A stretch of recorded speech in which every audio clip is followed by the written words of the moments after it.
Bonjour à tous et à toutes, merci d'être là, chers fidèles, abonnés. Si ce n'est pas déjà fait, bah écoutez, abonnez-vous, partagez, puis mettez un like, un pouce, activez la clochette, enfin, etc., etc., etc. J'espère que vous allez tous bien. Nous sommes, pour moi, dimanche, pour vous, ce sera lundi. Pour beaucoup d'entre vous, je pense, certains ne travailleront pas cette deuxième semaine de fête de fin d'année. Nouvel an, cette fois. C'est plus Noël. Noël s'est passé, même si bon, pour les croyants, il y a une continuité jusqu'à mercredi prochain. Les fêtes, elles continuent, mais elles vont s'arrêter bientôt. Alors voilà, j'espère que vous allez bien, n'est-ce pas? Bon, écoutez, on va pas tarder, on va vite aller à l'essentiel. Nous allons aujourd'hui parler de... Attendez que je dise pas de bêtises. Voilà, Clotaire Ier. Alors, on va faire rapidement une sorte de briefing, si vous voulez. Euh, Alors voilà, on va faire un petit peu le portrait de ce roi. Toujours des Mérovingiens, je vous rappelle, hein, on est toujours dans la lignée des Mérovingiens, des hommes qui acceptaient les nouvelles religions. Enfin, il n'y en avait que deux. Enfin, une, la plus connue. La plus connue, non. Enfin, oui, maintenant c'est la plus connue. C'est le christianisme, qui s'est, au début, qui s'est pas trop imposé, qui s'est proposé, on va dire, mais qui petit à petit s'est imposé. Hein, sous Charlemagne et même Charles Martel d'ailleurs, je crois, dès les débuts des Carolingiens, de toute façon. Mais enfin, ça c'est un petit peu, on va dire, plus étendu sous Charlemagne. Alors, j'espère que j'ai bien appuyé là où il fallait pour pouvoir, oui, voilà, ok. Alors, que dire de ces titres au roi Clotaire Ier? Ben, d'abord, près des 23 décembre. Alors, il a régné du 23 décembre 558 à 561. Prédécesseur Childebert Ier, ça on l'a vu, réunion de tous les royaumes francs. Successeur Caribert Ier, dont on a ici les artefacts, hein, vous voyez. Bon, il y en a quelques-uns quand même. Roi de Paris, Gontran, roi d'Orléans, Sigebert, roi de Reims. Alors ici, Gontran. Oui, bon. Puis Sigebert Ier, voilà. Et puis Chipéric Ier, roi de Soissons. Vous voyez, toujours avec les signes religieux, chrétiens, vous remarquerez. Je ne sais pas s'ils mettent beaucoup,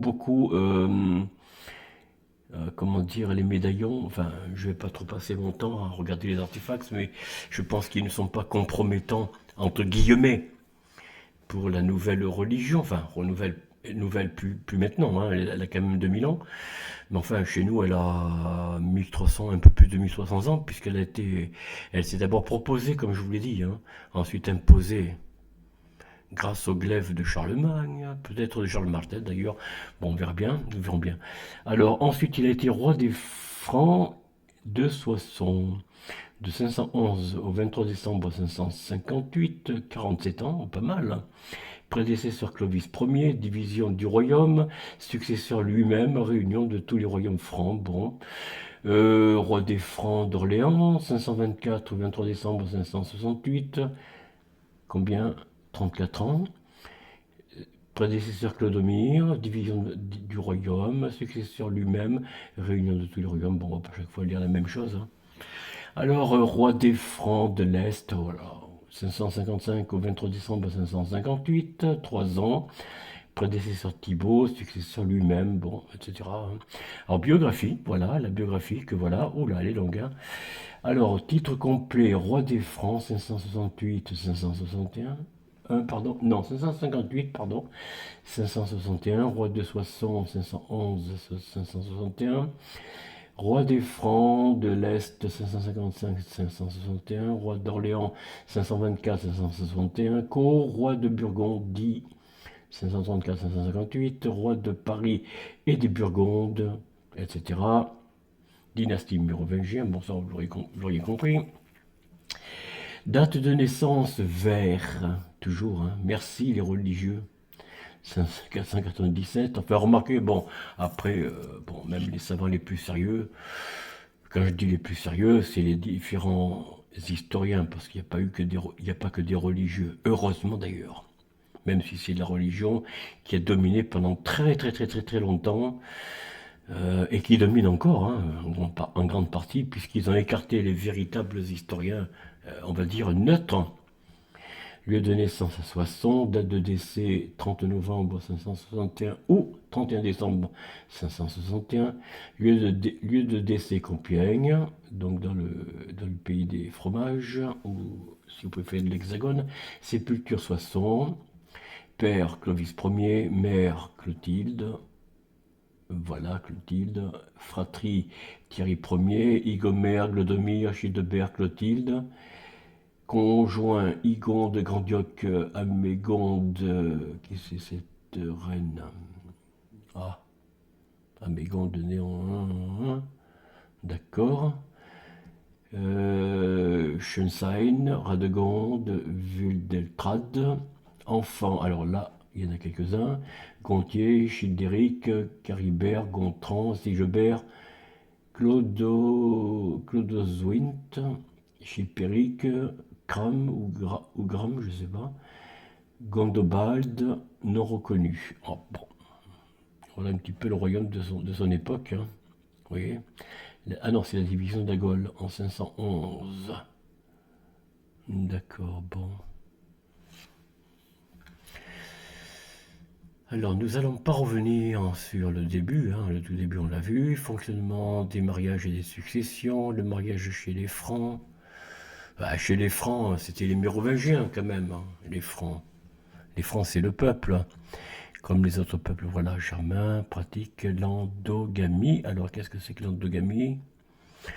Par opposition à l'exogamie, l'endogamie est observable dans les sociétés où l'on choisit son partenaire à l'intérieur du groupe, à l'exclusion des personnes touchées par un interdit.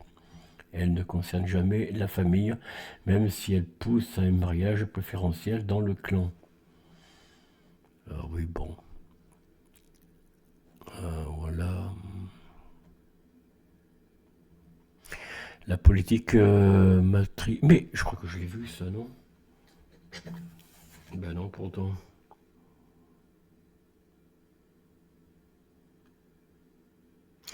Je comprends pas là. Clotaire, c'est pas Clotaire ça. Ah, je me suis trompé. Je me suis trompé, donc c'était pas Clotaire qu'il fallait voir, mais plutôt Caribert. Voilà, pardon. Pardon, chers amis. Nous recommençons. Alors, Caribert Ier. Alors, on va aller tiers dessous de Caribert Ier, frappé à N, R, 561, 567, Avens, buste, diadème, etc. Bon. À quoi ressemblaient ces artefacts? Oui, il n'y a pas de symbole tellement. Plutôt neutre, hein. Bon, alors on va recommencer. On va donner les titres de ce prince. Alors, roi de Paris, 561-567, 6 ans, prédécesseur Clotaire Ier, donc successeur Chilpéric, Gontran et Sigebert Ier. Dynastie mérovingien, bien entendu. Date de naissance vers 521, date de décès 5 mars 567, lieu de décès près de Bordeaux, dans l'Hexagone. Père Clotaire Ier, mère Igonde, conjoint Igeberge, Mérofled, Marco Wefa, Théodelschild, jolie peinture. Enfant Berthe, ouais, une statue seulement. Berthe Fled et Clotilde. Voilà pour les enfants. Alors, qu'est-ce que nous avons? Bah, il n'y a pas grand-chose, hein. Pas grand-chose. Merci Grégoire de Tours. Merci de nous donner tellement d'informations. Bon, peut-être que aussi... moi, je dirais qu'ils ont écarté ce qui les gênait, hein. Les Mérovingiens, c'est bien connu, avaient des pratiques ancestrales de la religion primordiale avant le christianisme. Comme je vous l'ai dit, le christianisme ne s'était pas encore imposé, même si le Vatican rêvait déjà de conquérir le monde, d'évangéliser, entre guillemets, avec l'épée, hein. de préférence. Oui, quand même, hein, parce que sans l'épée, ils arrivaient à pas grand-chose, hein. C'est pas par des convictions comment dire, de prêche, on va dire, dans des peuples un peu, un peu simples, je dirais, peu instruites, hein, mais qui en savaient peut-être beaucoup, justement sur des pratiques plus naturelles. Plus naturelles, hein. Les druides, ce qu'on appelait les sorciers et les sorcières, c'était les druides et les druidesses, en fait, hein. C'était pas des païens. Ils avaient la religion comment dire, primordiale, qui était l'odinisme, je le rappelle. Et la religion d'Odin ouvrait plus de connaissances que sous le christianisme. Mais oui, parce que quoi que l'on dise, le christianisme, nous en sommes encore aujourd'hui qu'à une science d'ouverture des corps pour opérer, mais on soigne plus, ou presque plus, avec des produits naturels, y compris des plantes, des éléments plus naturels, on va dire. Aujourd'hui, on ouvre les corps. Autrefois, ils ouvraient moins les corps. Ils ouvraient moins, sauf dans des cas d'urgence. Mais bon, généralement, ils arrivaient à soigner par des massages, les mains de feu, comme on appelait, hein. Il y en a encore, hein, ça existe encore dans les villages de notre pays, du pays de l'Hexagone, hein, ça existe encore. Chez nous, pas à Vitré même, mais autour, un peu plus loin, dans les petits villages, il y a encore très peu, mais il y a très peu, ce qu'aujourd'hui on appellerait des sorciers. Oui, parce que le sorcier et la sorcière, c'était les termes du Vatican, enfin de l'Église, hein, qui traitait les gens qui n'étaient pas droits dans leurs souliers, leurs sabots, ils étaient traités de sorciers ou de sorcières, hein.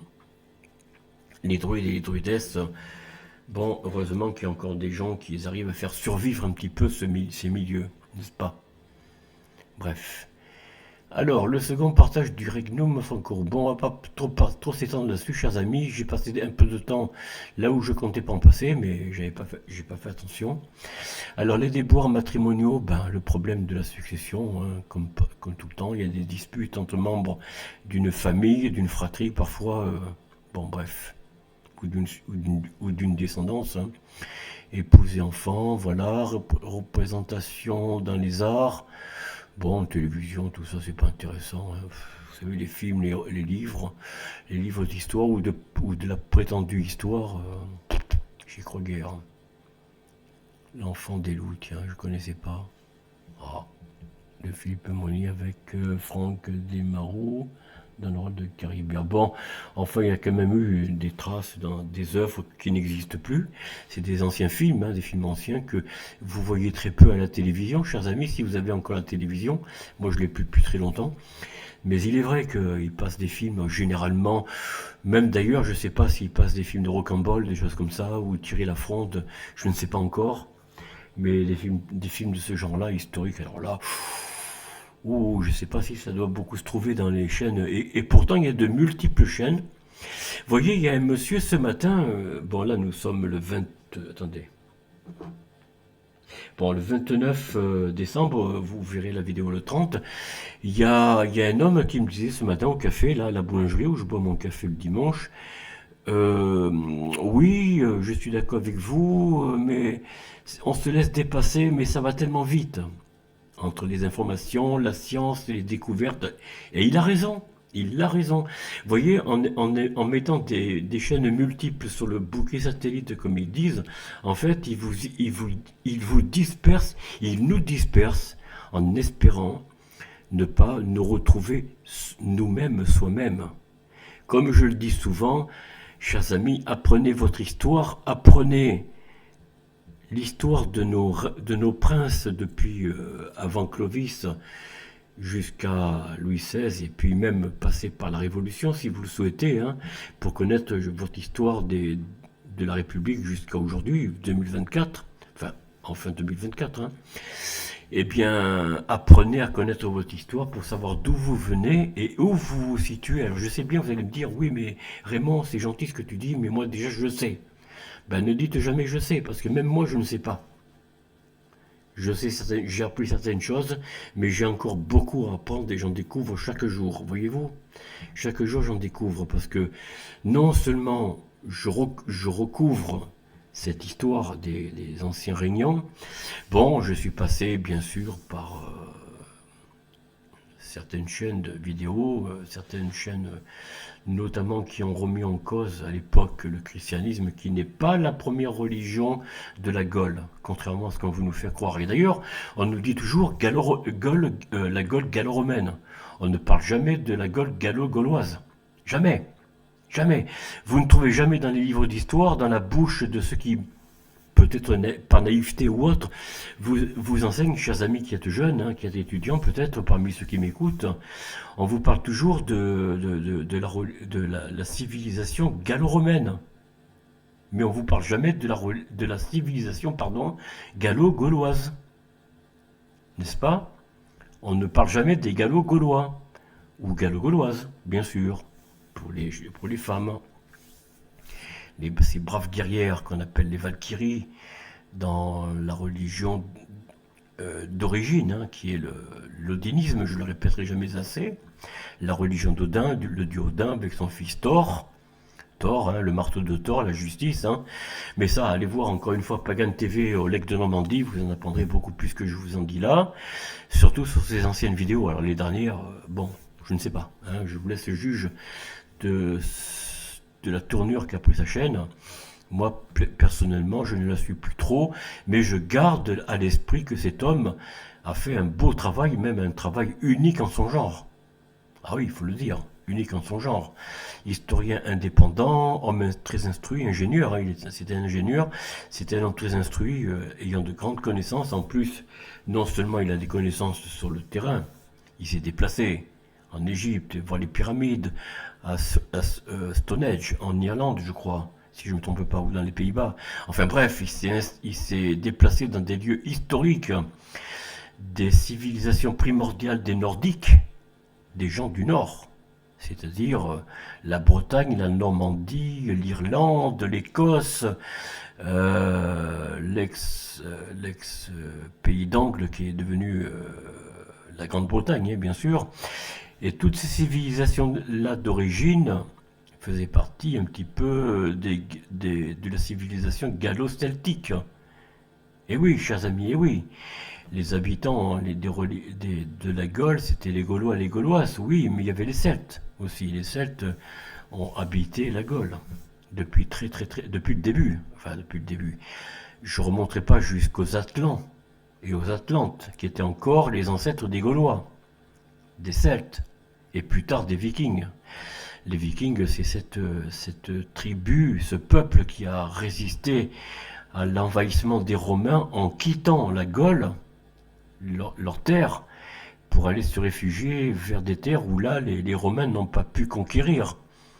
Ni Charlemagne d'ailleurs, et heureusement, parce que vous verrez plus tard ce que Charlemagne a fait à propos de la civilisation qui, au départ, comme je vous l'ai dit, l'Église, la religion chrétienne, c'est pas imposée d'elle-même. Elle est venue gentiment parler de la nouvelle religion, mais c'est Charlemagne, enfin, ou son père Charles Martel, qui ont imposé par la force, par l'épée, la religion. Bon, avant d'envahir toute la Gaule, jusqu'à faire reculer les derniers résistants qui se sont regroupés plus au nord de l'Europe, on va dire, de la Gaule, de l'ex-Gaule, pour aller reconquérir plus tard la Gaule. Mais bon, ils ont perdu, ils ont perdu, et puis de nouveau, un peu plus tard, bien après Charlemagne, l'Église a repris le flambeau, quoi. Et aujourd'hui, voilà, il y a très peu de... Mais il y a encore sous les bâtisseurs, mais on en reparlera quand on verra les rois un peu plus tard, les princes, après Charlemagne, après même Louis IX, appelé Saint-Louis pour cette cause. Mais vous verrez que bien plus tard, les bâtisseurs ont marqué dans les pierres cette civilisation d'origine de la Gaule gallo-celtique. Et si Notre-Dame de Paris a brûlé en 2019, je crois, ou 2020, je ne sais plus, anéantissant le clocher central qui a été rebâti de manière un petit peu étrange, mais ça, bon, je vous raconterai plus tard ce que j'en pense.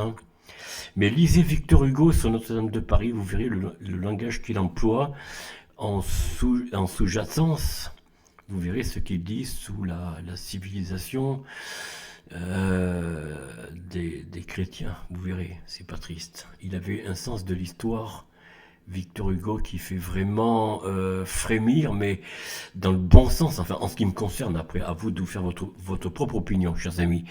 Voilà, j'arrêterai là aujourd'hui cette vidéo. Elle n'a pas été très longue concernant ce prince. Caribert Ier, parce que bon, comme je vous l'ai dit, hein, c'est les religieux qui ont réécrit l'histoire, mais enfin, eux, les religieux, pardon, dans cette première partie, ils l'ont écrite avec la crainte du glaive. Hein. Et oui, ils se servaient des princes pour faire régner l'ordre dans tous les domaines, y compris dans la civilisation de l'instruction publique. Ce qu'on appellerait aujourd'hui l'instruction publique, les écoles, hein, les universités de l'époque, y compris jusqu'à la Révolution, et même après. Mais bon, on en reparlera dans tout ça successivement.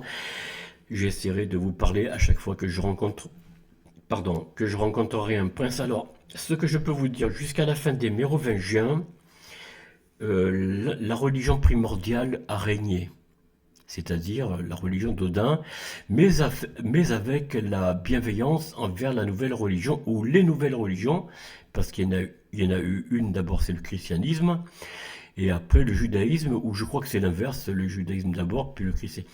Parce que je crois que c'est les Judéens, enfin les Hébreux qui ont apporté le christianisme en France. Pardon, dans le royaume franc. Je crois que c'est les Hébreux. Mais les Hébreux convertis au christianisme. On appelait ça dans l'église, la religion chrétienne, on appelle ça les convers. Rappelez-vous bien ce terme. Si vous êtes chrétien vous-même, chers amis, regardez un petit peu votre histoire de l'église, il y a ce qu'on appelle les convers. Les convers, ce sont généralement des moines, des évêques non, ils n'avaient pas le droit d'être évêques, mais enfin, c'était des moines, généralement des pères, alors des pères, des prêtres religieux, hein, on va dire, des prêtres religieux, hein, qu'on appelait des convers, qui étaient des anciens Hébreux de religion judaïque, qui se sont convertis très tôt au christianisme suite à l'influence de Pierre, d'André, Jacques le Majeur, Jacques le Mineur, enfin bon, les 12 apôtres, hein, on va dire, ou les 11, puisqu'on parle plus de Judas. Judas, lui, bon voilà. Ah oui, il y a eu un 12e, oui, c'était alors lequel, je ne sais plus. Je ne sais plus lequel, mais il y a eu un 12e qui a été nommé par les 11 qui se sont réunis pour trouver un 12e apôtre après Jésus-Christ, après le Christ, hein, on va dire, après Jésus, une fois son ascension. Enfin, bon, ça, je laisse à chacun de croire ou pas croire, hein, je vous laisse libre. Voilà, chers amis, ce que j'avais à vous dire. Donc, les convers, ce sont eux qui ont christianisé l'Occident. Les pays du Nord que sont le royaume franc, la Gaule enfin saxonne, anglo-saxonne, hein, on va dire, à la germanique aussi, hein, bon bref. Mais tout ça, nous en reparlerons au fur et à mesure. Je ne vais pas trop vous parler de ça, de religion, ni de conversion. Voilà, les convers, donc, ce sont, sachez-le, de l'ancienne religion de la Torah, hein, de la Bible, de l'Ancien Testament, quoi. On se dit à très bientôt, chers amis. Alors, comme je vous le dis, soyez heureux. Je vais quand même revenir un petit peu à la page d'accueil, si vous me permettez, hein, chers amis, pour en finir. Voilà. Nous nous retrouvons pour terminer cette vidéo. J'espère que ça vous a plu. Si c'est le cas, chers amis, oui, les deux, je le prends. Même en bas. Vous voyez, il y en a qui me mettent un pouce en bas. Ils ont droit à penser ce qu'ils veulent. Hein, ils sont libres. Ils ont le droit d'avoir une opinion qui n'est pas la mienne. Et peut-être la nôtre, en majorité, je ne sais pas. En tout cas, je laisse à chacun le droit de s'exprimer. Parce que le droit d'expression, comme disait Voltaire, eh bien, je suis là pour vous écouter. Même si je ne suis pas d'accord avec certaines d'entre vous, sachez que je ferai tout et je mettrai tout en place pour que vous puissiez vous exprimer, soit dans le silence, par un pouce en bas, ou au contraire par un pouce en l'air. Et je partage avec les uns comme les autres le soin de vous laisser vous exprimer, que l'on soit d'accord ou pas. Alors, on se dit à très bientôt. Soyez heureux en famille. Alors, bien sûr, Soyez heureux entre vous, soyez plein d'empathie, soyez même pour les croyants plein de charité, plein de bonnes intentions, d'une grande attention avec vos amis, vos collègues de travail, les membres de vos amis, c'est très important, n'est-ce pas? Il faut y penser, il faut pas rejeter la pierre ni aux uns ni aux autres, il faut essayer de vivre dans la bonne entente et la concorde. On se dit à très bientôt. Ciao!